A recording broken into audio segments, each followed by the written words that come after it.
Welcome to episode 3 of Class 10 Chemistry.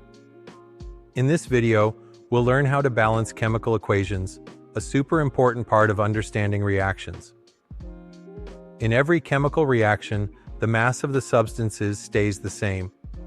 That's called the law of conservation of mass.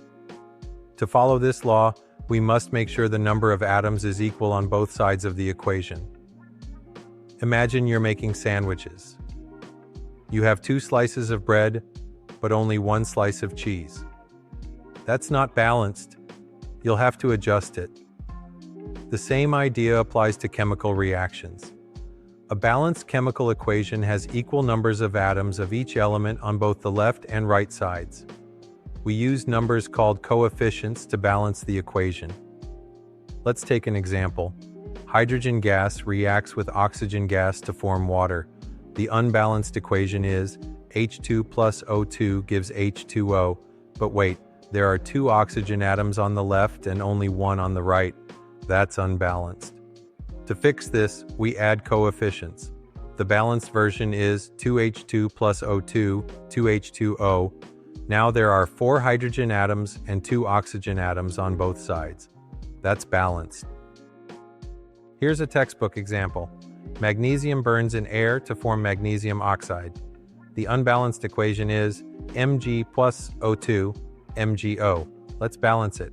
We need 2 magnesium and 2 oxygen atoms on both sides, so the balanced equation becomes 2Mg plus O2, 2MgO.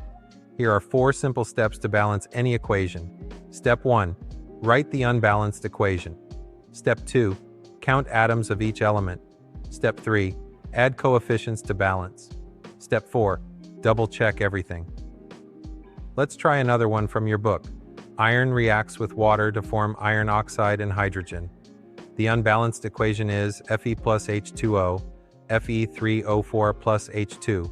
The balanced equation is 3Fe plus 4H2O, Fe3O4 plus 4H2. Balanced equations follow the law of conservation of mass.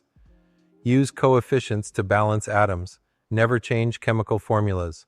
Practice makes perfect. In the next episode, we'll learn about the types of chemical reactions, combination, decomposition, displacement, and more. Don't miss it.